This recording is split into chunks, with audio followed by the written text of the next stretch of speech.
Well, good morning, everyone. Thanks for joining me today for another sprinkler talk. This is episode number 36. We're racking through these this year. We're looking at pipe jointing methods today. This presentation is all about, how to fit together two pieces of pipe. There are some different methods of doing this, and we're going to be going through what they are. It's something that many of us have probably never really seen in the flesh. I know for a lot of us, it's in terms of design. We're all about sort of computer programs that are joining two bits of pipe together, where we don't actually get to go onto site and actually see it taking place. Because I think it is important to understand how it actually works in practice in order to help better design, especially in terms of access. How close can pipes be to each other? How close can pipes be to walls and ceilings?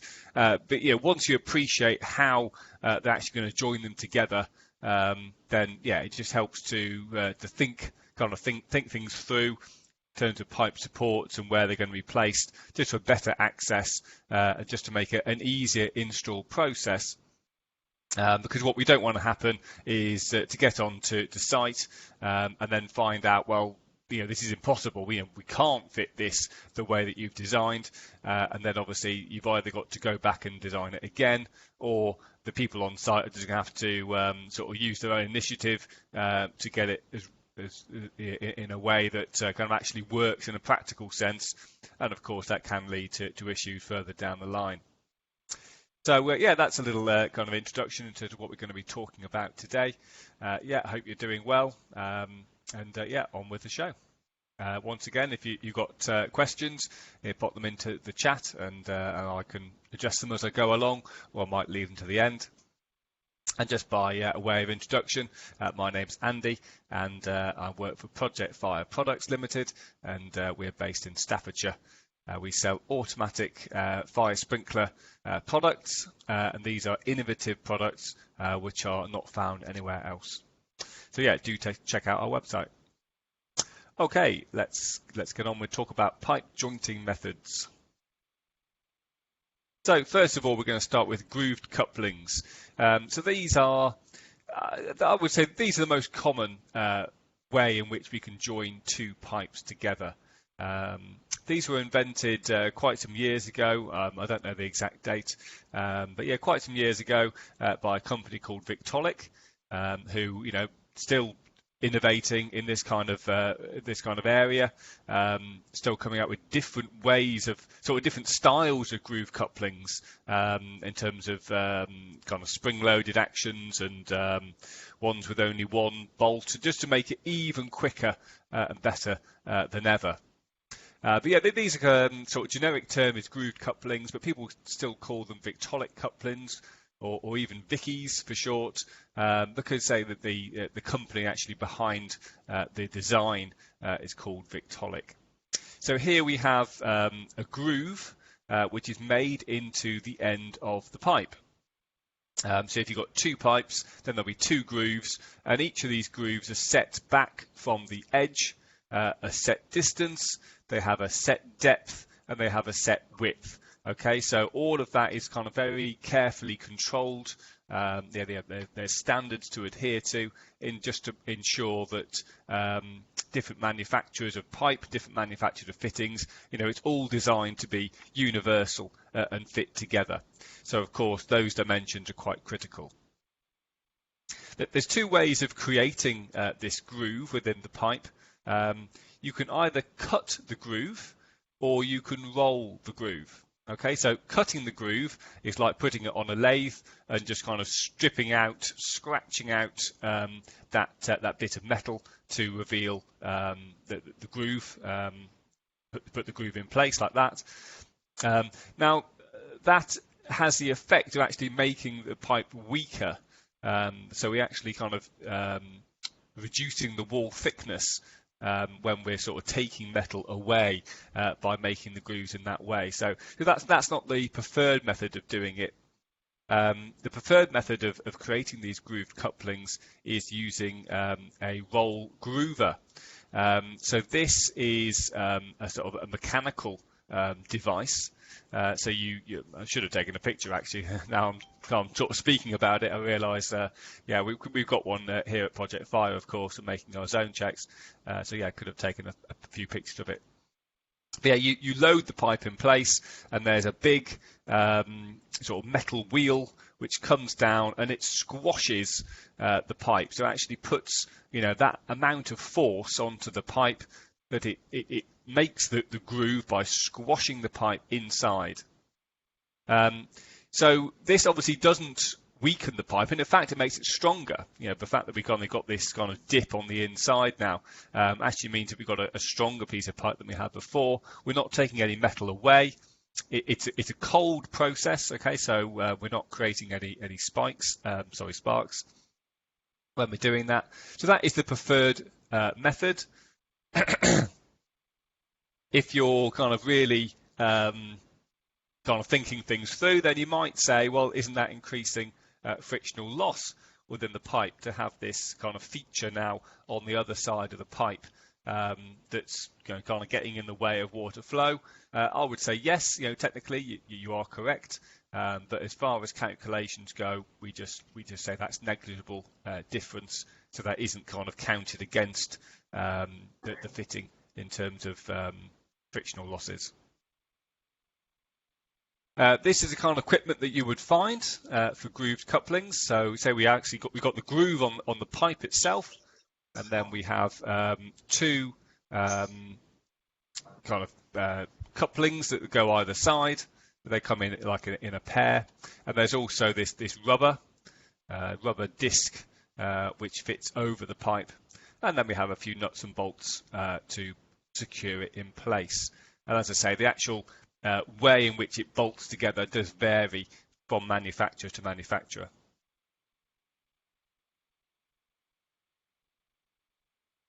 So here's a little close-up of the rubber. So the rubber is obviously giving it the waterproof seal, and then the coupling itself is actually giving it the strength to hold it in place. Because obviously it's designed to take sprinkler pressure. So definitely 12 bar. Some of these groove couplings are approved for much higher pressures, sort of 20 bar, but you do need to kind of check that on the different manufacturers' information sheet. Also, some of these groove couplings are approved as well. So again, they'll have the approval stamps on there as well, if that's important. Here's a little sort of cross-section view. This doesn't have the rubber in there. But you can see just how the groove coupling kind of locks into the grooves on the pipe. The rubber's obviously in the middle. It all sort of squashes it all together, tightens it up, and then we get a watertight fitting. There's a picture of the rubber sort of being slid over the end of our zone check in this case. And then this one is showing a blank being put on. But obviously normally it would be another side of pipe which is going on. So you put those two all together, and then you bring the clamp over. Now, so this one's a slightly different design. You can see this one's a Victolic product. It looks like it's like 100 years old, but it isn't. It's just that we're using these every day to test our zone checks.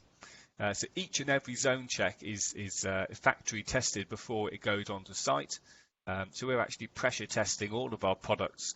Every single one of our zone checks is pressure tested before it goes onto site. So we're using these fittings all the time.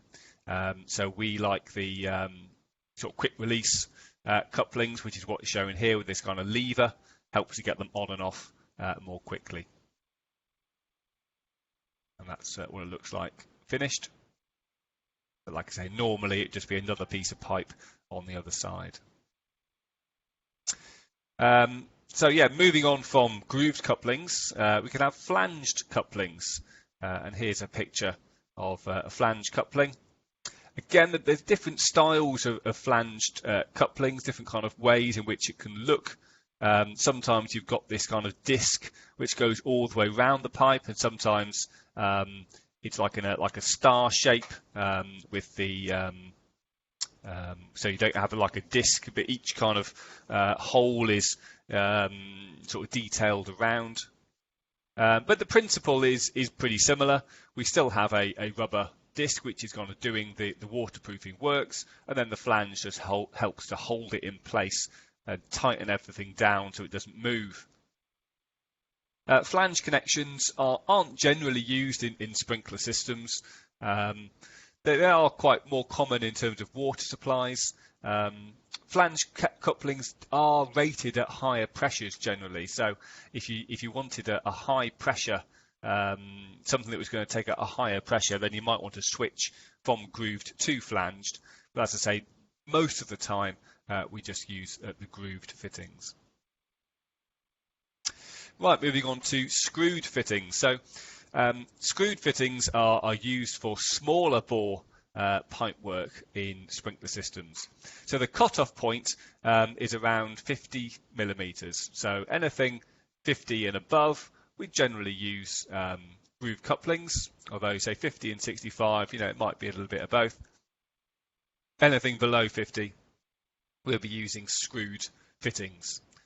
So yeah, getting a grooved coupling of that sort of size is going to be pretty fiddly. So yeah, we use screwed fittings for sizes below that. This is showing some galvanized pipe work, which might be found in the pump house. There's lots of small bore fittings required around there. So again, there's lots of different methods we can join the two bits of screwed pipe together. So the first one is your classic PTFE tape. This has been used kind of for plumbing purposes for a long time, and it's perfectly suitable for use in sprinklers as well. So we just have several wraps of PTFE tape, and then we can glue those together to create a nice watertight seal. Alternatively, and say for kind of larger screwed fittings, we tend to use what's called Boss White and string. The string, I think, is pretty ordinary type of string. It's a cotton string, and then the Boss White is like a paste, which is put together. I've got a few pictures here. So first of all, you would wrap the string around. So I forget now whether you do it clockwise or anti-clockwise, but you do it in a way that when you screw it in, then the string is going to sort of tighten into the thread itself rather than come apart. So if you wrap it round the wrong way, when you actually come to screw it together, the string is going to kind of fall off. So you want to kind of say, I forget which way round it is, but you need to wrap it round so that when you actually screw them together, it kind of tightens itself rather than loosens off. So you wrap the string round like that, and then you put the Boss White paste over the string, and it's a bit like lots of other kind of hybrid systems where you're taking the best of two products, putting them together. So the Boss White provides you with that watertight seal. So that's like a kind of rubberized material, and the string is kind of biting into the threads, and then say combining with the Boss White to create this kind of very sticky paste. It does go off. It does become harder, but it doesn't sort of set. It's not like a kind of a concrete thing that kind of sets really hard. It does kind of go off and becomes harder. But the thing with the Boss White and the string is you can take these apart again. So once you've done that, you then sort of neaten it up like so, and then you'll be screwing that male end into the female end. And you'll be using what's called Silsons, big kind of wrenches to grab onto the pipe and then tighten them up. So we're doing it much tighter than you can do just with your bare hands. We're using long levers to really screw it in tight. And then depending on the quality of work, and also whether it's going to be sort of on show or not, we might want to get rid of the kind of Stilton marks. So you can see on that piece of pipe there, we've got some kind of teeth marks where there's a tool that's kind of bitten into the metal and created those dents in there. So if we wanted to, then we could take a file and we could just clean that up to make the pipe look its best. As I say, sometimes it's not important, sometimes it is. Another alternative is a glue. Again, this is what we use at Project Fire to assemble our zone checks. We use this glue here called Permabond. So it's faster to apply than the string and the Boss White. It's probably easier and cleaner as well. You don't have to kind of touch it with your hands. Just kind of apply it around, and then you'd screw the two joints together, and then you leave it to set, and it goes rock hard, and it'll be a good watertight seal. The disadvantage of Permabond is that once it's done, it's done. It's very difficult to get the two apart again. It is possible. You can use some heat up the joint and you can get them apart, but then you really need to kind of clean up the threads again before they'll go back together. So say for where you're putting something together, kind of you want it to be permanently done, then the glue is an option. But say most of the time in sprinklers we're looking for some future service and maintenance in mind, so we would prefer to use a method which can easily be taken apart again. So definitely the grooved couplings, the flange couplings, again, they are designed to come apart. The Boss White and string definitely will. PTFE tape will. Permabond, not so much. Let's move on now to talk about solvent welded joints. So this is found under CPVC. So this is a residential pipe work. CPVC, chlorinated polyvinyl chloride. Again, I've spoken about in my residential sprinkler talk presentations.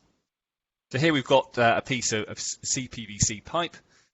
So the first thing we need to do is measure, kind of measure where we're going to cut it from, and then once we've cut the pipe, and we can use different devices to cut it.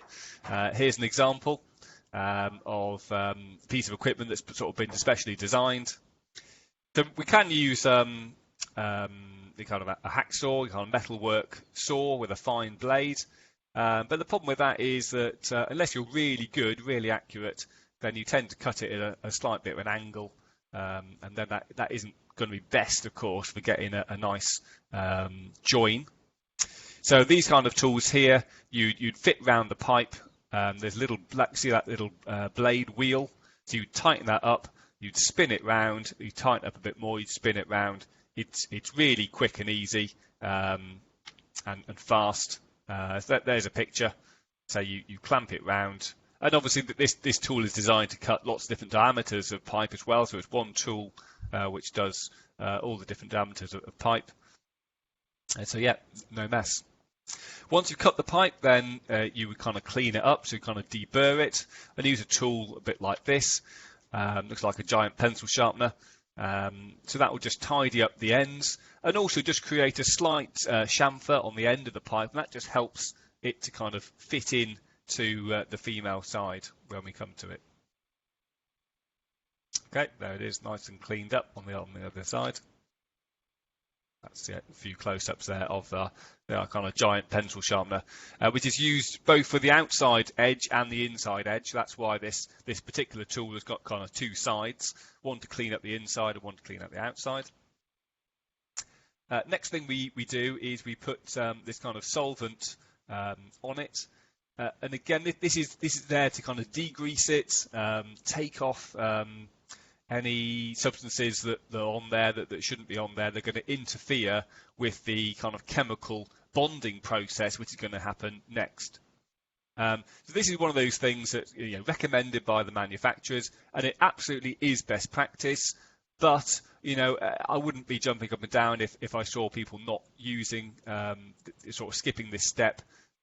but it definitely is best practice to kind of clean up the joint. Just make sure there's nothing in there that's going to sort of interrupt the bonding process. So once that's done, you would then take this kind of red paste. Again, mostly it's red. I guess it varies from manufacturer, but I think the stuff we're using is from Spears, and that is a red chemical which we put on. So you coat the inside of the female fitting. You would also coat the outside of the male fitting. So you want a kind of a thin layer on both sides, nice and even.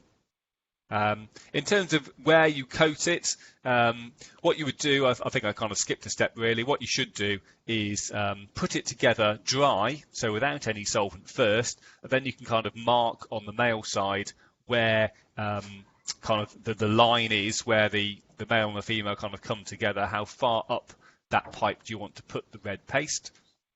That just helps keep it nice and neat. Once you've done that, then you're ready to assemble. Obviously, this kind of solvent stuff goes off fairly quickly, so you do need to get a bit of a move on when you're doing this. You push the two together, you give it a quarter turn, and that is what you should end up with. And I say that takes a little bit of experience. Your first few joints inevitably aren't the best, but as you get more experienced, you can find that you just want you want to see a little red ring of solvent just popping up when that joint is fully assembled. You don't want to have no red on show, because that would kind of indicate that you've not put enough solvent on, but you don't want it to kind of pour out and drip down, because it's wasting solvent, and it's just not best practice. So that one's a good one there that's shown. I wouldn't recommend that you kind of go off this video as if you're actually going to be doing this on site. There are proper training courses which the manufacturers of this CPVC pipe generally run free of charge. So I'd recommend going on one of those to kind of learn the full story about how to do it. But that's a nice brief overview anyway. And there's another view of one in there. It only takes like 30 seconds for the solvent to go off. So you push it in, quarter turn, you'd hold it there, save kind of 30 seconds, and then it's something like 24 hours later, it's ready to be pressure tested. So it's kind of fully set in that sort of length of time. Finally, there are other methods of pipe joining. This one here, I'm not quite sure how you pronounce that company. Gibrit, is it? I probably made a mess of that. I've never actually sort of had to kind of pronounce it out loud. I've seen it plenty of times. But yeah, this is an example here of crimping pipe together. So obviously this is special pipe. Some could be stainless steel pipe, which is quite thin. And then you'd use this special tool to kind of deform the metal. It's got a rubber ring already as part of the fitting, and then the crimping tool just kind of deforms it and slots it together. So again, there are other options for how to do that, different tools, but yeah, they're quite uncommon, I would say, especially in the UK. I've not seen this kind of type used in sprinklers. Maybe it's used in other systems, hot and cold water systems, for example. And then finally, welded. And maybe I should have started with welded rather than finished with welded, because obviously back in the day, all the sprinkler joints were welded because there was no other option of doing it. So welded joints are absolutely fine. They're obviously very strong, but they do come with some major drawbacks. First of all, you obviously need a skilled person to actually do the welded joints. So welders are sort of very kind of specialist labour. You can't just kind of have a go at welding. It is something that takes a good while to kind of get to a good standard. And it's obviously quite slow because each joint requires kind of care and attention to do. You're either going to need a gas supply or electrical supply to actually carry out the welding.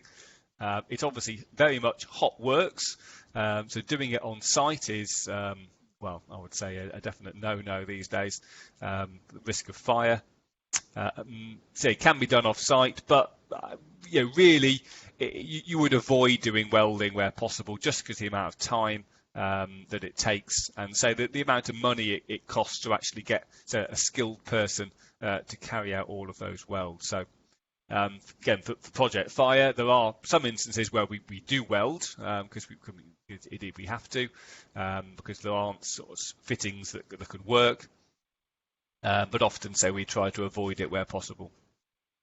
Interestingly, in 12845, when we're talking about frictional losses, there are only two types that are mentioned in this kind of pre-calculated table, and that is screwed and welded. So they don't have sort of hydraulic fittings, grooved fittings, sort of in that kind of table. So yeah, that just kind of shows you the age of that kind of information. All right, that is the end of this presentation. Again, I hope you found that useful. So we looked at different pipe jointing methods, and so I gave you a few photos about how each of them looked, and some of the pros and cons of each type. Next week is our Q&A session. We have had some people send in some questions, so thank you to those who have already sent in the questions. But yet we've still got space for more, so do send them in to sprinklertalk@projectfire.co.uk. Really, it's over to you. What do you want me to talk about? What do you want to know from the world of automatic fire sprinklers? You can ask me questions about fire protection in general. I'll certainly try to give you an answer, or I might try and find someone that can give you an answer. But obviously, automatic fire sprinklers is where my kind of core knowledge base is. Thanks for joining me today, and I'll see you again next week to see what kind of questions that you're sending in. As usual, I will just hang around for a few minutes, see if there's any questions in the chat that kind of pop in. But other than that, I shall see you next week. Thanks a lot. Bye-bye.